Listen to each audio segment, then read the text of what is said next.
Architecture, furniture, home accessories, and clothing are just a few of the fields which avail themselves of a plan, a design, to create the objects which we regularly use or need for the construction of the buildings we admire and live in. Design encapsulates beauty, function, and practicality. It is what makes a clock as unique and valuable as a lamp, or a skyscraper as striking as a dress. Creativity and ingenuity from the page become reality. From an idea and a sketch, innumerable unique objects are created and put on the market, such as futuristic buildings, which change and modernize a city, which become built. Ideas and projects need a place that helps them become reality, and which gives them the right importance. That's why in this edition of Next Design, we will talk about Milan, the city recognized as the capital of design. Milan, which looks to the future towards new forms. Milan, which is renewing itself in light of the 2015 Expo.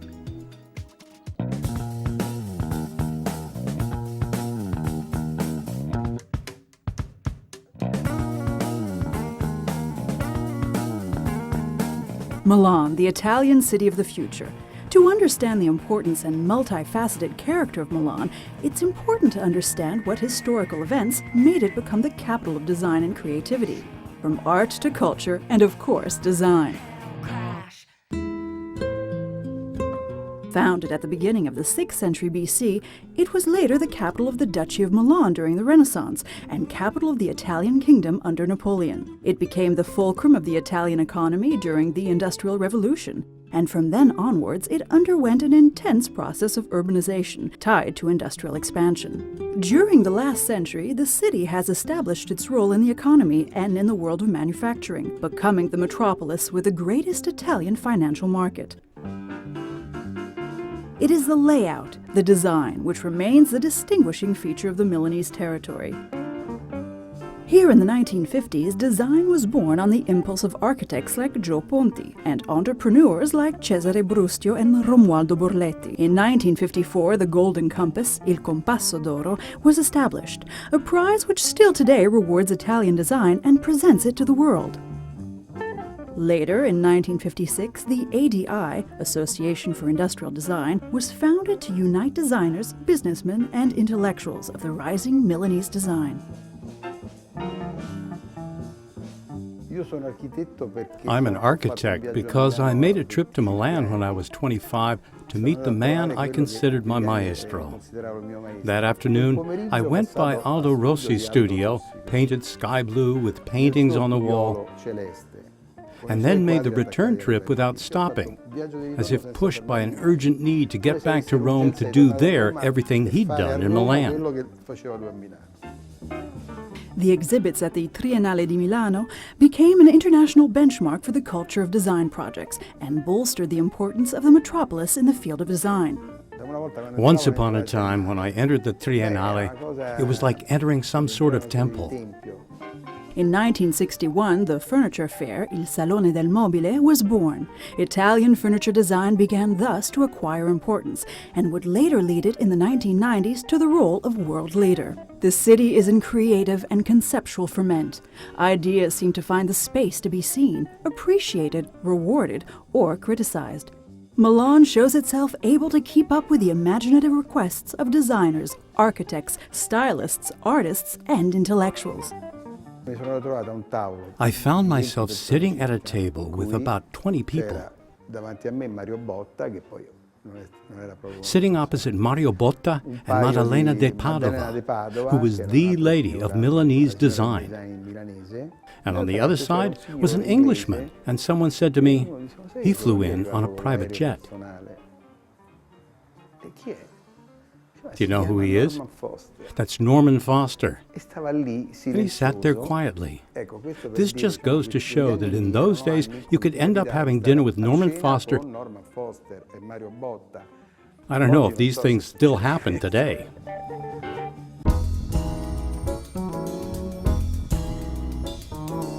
Normal everyday objects gain an expressive value and become a vehicle for expressing new forms. Milan makes the ideas of its designers grow and expand, thus making telephones, radios, armchairs iconic objects of cult. Once upon a time, you could recognize the important designers. I'm thinking of Magistretti, Castiglioni. When Magistretti designed something small, it caught the interest of everybody, newspapers, magazines, designers, and others. Some of the best designers in the world work or have worked in Milan.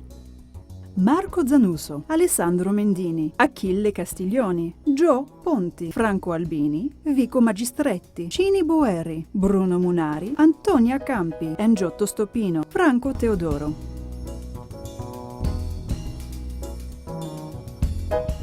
They have designed objects which have gone down in history, been shown in museums, been recognized as works of art, because still today they represent design as a concept of innovation in forms, colors, creative genius, and unusual materials. I'm thinking of lamps invented by Castiglioni. Behind those lamps is the history of art, from Duchamp to Man Ray to ready-made. Art was behind those objects.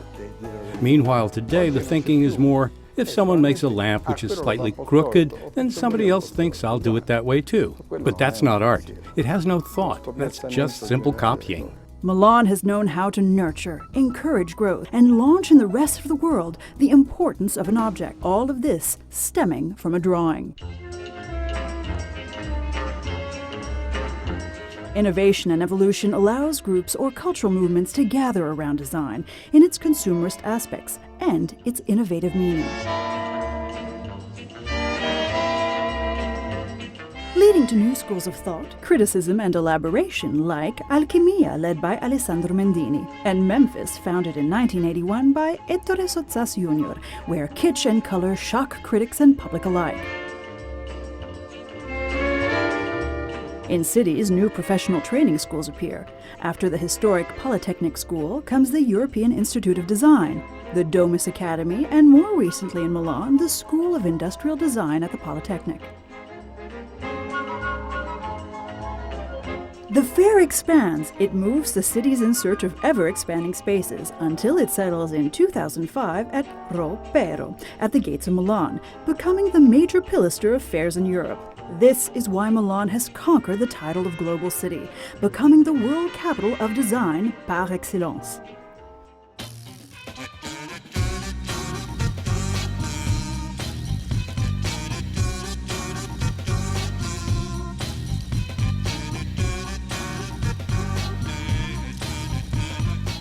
Milan and Italy are the centers of design, and here you find the best designers and establishments, as well as the finest engineers who can make miracles. For example, you can produce these chairs all over the world, but they'll never turn out as beautiful as if they were made in Italy. Only in Italy can artisans who know both the theory and practice create a masterpiece just by using simple tools. This is the secret of Italy, the Italian magic, which must be protected at all costs. For me, Milan Design Week is the most inspiring event of the year. It's the show that we always want to come to. It's the most fun, it's the most interesting, it's where the best ideas are every year. From the very start at the head of economic industry and with a history made up of persons, places, and architecture, able to stimulate talent and creativity with prizes, events, magazines, and schools, Milan is the capital of design. Here the drawings of objects which would become icons were first drawn, and here every year the furniture fair, Il Salone del Mobile, nerve center of the design of the future, is held. By now the week of the furniture fair has become a long-awaited appointment. Every year, Milan hosts the fair with its exhibits of the most prestigious brands of Italian and foreign furniture, and hundreds of events related to design. Streets, shops, and museums open their doors to thousands of visitors from all over the world, with parties and exhibits dedicated to design for the artistic and cultural event known as the Fuori Salone, or Design Week. The life of the city is marked off by appointments, which reflect its design vivacity, and which constitute stimuli for new research.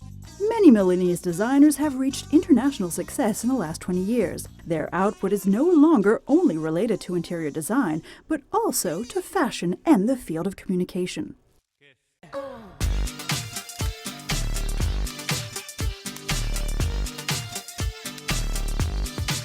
Milan stimulates and invests in its creative talents. It launches the new forms for objects in the future, dictates the rules of taste and the choices of the market. In 2008 in Paris, it is given the 2015 Expo to organize. Another challenge which takes the metropolis to a true and proper urban revolution. The Gaiaulenti Square, the Unicredit Tower by Cesar Pelli, and the new residential buildings of the Vertical Woods by Stefano Boeri are the architectonic novelties that as of 2012 have begun to transform the city, making it even more modern, in step with the times and in continual growth, without forgetting, though, the historic and artistic zones, like Brera or Navigli, which still represent the old Milan. A continual dualism between the remote past and the present, between futuristic materials like glass and steel, which reflect the soul of evolution, and the materials of a past era, like red brick and tile, which hold the importance of eternal events and the pride of a city full of history.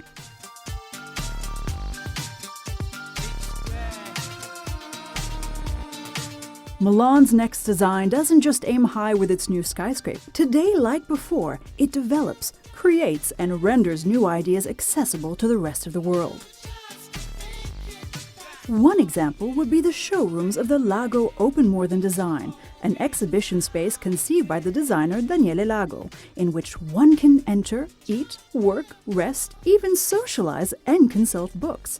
It is a large multi-purpose space which starts as a bookshop, only to become a showroom for home furnishings, providing furniture which favors social sharing and the meeting of people. Open also intends to become a meeting place in the city, rooted and entwined in city life.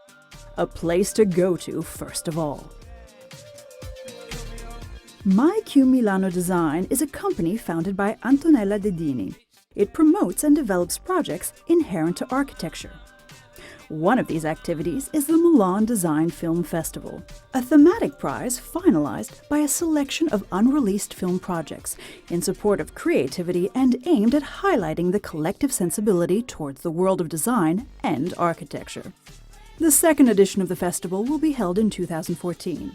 Its theme presented at the Design Week will be Milan, the places where we eat. Studio Labo, started in 2003 and founded by the designers Paolo Casati and Cristian Confalonieri, introduces the Milan Design Network, a digital platform which operates in the field of design and communication, offering consultancy, planning, and graphic services on various media, related to the widespread world of design in Milan. Urban transformations, the Milan Furniture Fair and Milan Design Week, Salone and Fuori Salone, new places to interact, digital platforms, festivals dedicated to design. Today, like yesterday, Milan best represents the concept of next design.